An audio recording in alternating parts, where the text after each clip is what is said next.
Praise lord. ప్రభువైన యేసుక్రీస్తు నామములో మీ అందరికీ నా యొక్క వందనాలు. అందరూ బాగున్నారా? ప్రతిదినం దేవుని యొక్క వాగ్దానం ద్వారా బలపడుతున్నారు కదా.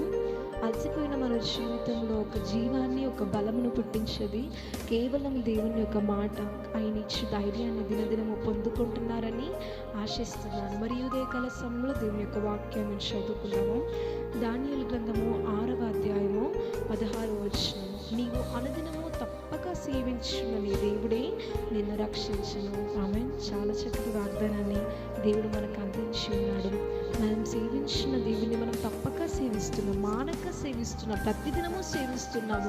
ఏ కష్టం వచ్చినా ఆయనతో చెప్పుకుంటున్నాము, ఏ నూతన విషయం తెలిసినా ఆయనతో పంచుకుంటున్నాము.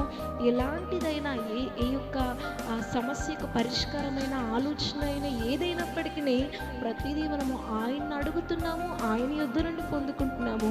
ప్రతిదినం ఆయన ఫెలోషిప్లో మనము ఉన్నాము కాబట్టి ఖచ్చితంగా దేవుని యొక్క గుర్తులో నువ్వు ఉంటావు, దేవుని యొక్క మనసులో నువ్వు ఉంటావు.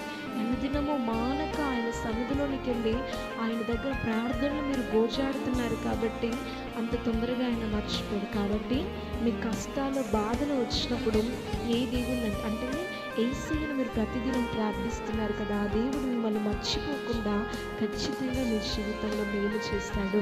దానియేలు సింహాల బోనులో పడ్డప్పుడు దేవుడు దానియేలు చూసి చూడనట్టు ఉండలేదు, మర్చిపోలేదు.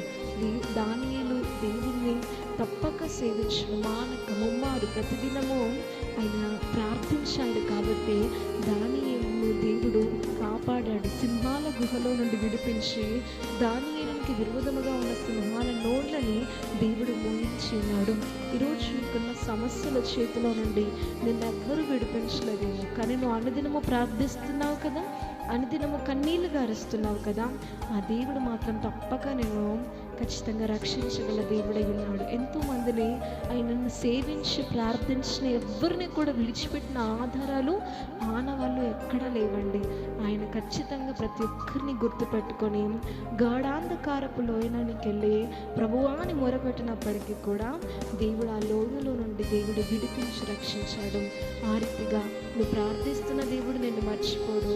దినదినము నువ్వు ఆయనతో అన్నీ పంచుకున్నప్పుడు ఆయన ఎంత మాత్రం మౌనంగా ఉండేవాడు కాదు. కానీ నీకు ప్రమాదం వస్తే అది వస్తుందని నీకు తెలియకముందే దేవునికి తెలిసిపోతుంది. అప్పుడు నీ విషయంలో దేవుడు అనుక్షణము నిన్ను కాపాడడానికి ఆయన దూతల్ని కావలిగా పెట్టి నేను రక్షిస్తూ ఉంటాడు. అంత గొప్ప ప్రొటెక్షన్ అనేది దేవుని చుట్టూ ఉంచుతూ ఉంటాడండి. అలాంటి గొప్ప రక్షణలో దేవుడు మీకు అందిస్తాడు. కాబట్టి దేవుని పట్ల నమ్మకము, నిరీక్షణ ఎప్పుడు కోల్పోకుండా మన జీవిత ప్రయాణాన్ని మనం కొనసాగించాలి. నాకు ఆపద వస్తుంది నన్ను రక్షించడానికి ఎవ్వరు ఉన్నా లేకున్నప్పటికీ నేను అనుదినము ప్రార్థిస్తున్న దేవుడు నాతో ఉన్నాడన్న విశ్వాసంతో మీరు మీ ప్రయాణాన్ని కొనసాగించండి.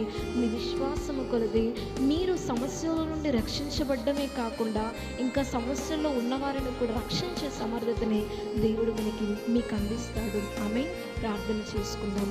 పరలోకమందున్న మా తండ్రి, నీకు వందనాలు. చాలా చక్కటి వాగ్దానాన్ని ఈరోజు మాకు అందించినందుకు నీకు స్తోత్రాలు ప్రభువా. అయ్యా, ఎంతో గొప్ప వాగ్దానం ప్రభువా. మేము అనుదినము మానక నిన్ను ప్రార్థిస్తున్నాము కాబట్టి తండ్రి ప్రభువా, మాకు ఏ ప్రమాదం వచ్చినా, ఏ సమస్య వచ్చినా ఖచ్చితంగా నీవు మమ్మల్ని రక్షిస్తావని ఈరోజు మాకు వాగ్దానం చేశావు. దానియేలును రక్షించిన రీతిగా మమ్మల్ని కూడా రక్షిస్తావని మాతో మాట్లాడినందుకు నీకు వందనాలు ప్రభువా. నీ కాపుదల, నీ కంచి మా చుట్టూ ఉన్నదని మేము ఎంత మాత్రము మర్చిపోకుండా నిరభ్యంతరంగా తండ్రి యేసయ్యా మేము మా ప్రయాణాన్ని కొనసాగించటకు సహాయం చేయండి. ఇటు వాగ్దానం ఎంతమంది అయితే విన్నారో, ఎంతమంది అయితే కష్టాల్లో బాధల్లో ఉన్నారో ప్రభు, ఎంతమంది అయితే ఒక రక్షణ కోసం ఎదురు చూస్తున్నారు వారందరినీ తండ్రి ఒక్కసారి మీరు ఆదరించండి ప్రభువా. మీరు ఎంతమంది అయితే తండ్రి మీ ఏర్పాట్లో ఉన్నారో వారందరినీ తండ్రి మీరు రక్షించడానికి సిద్ధంగా ఉన్నారని ప్రతి ఒక్కరు తెలుసుకున్నట్టుగా సహాయం చేయండి. మహిమ, ఘనత, ప్రభావమును చూపించుకుంటాం ప్రభు యేసుక్రీస్తు నామములో అడిగి బదులాడి వేడుకుంటున్నాము తండ్రి.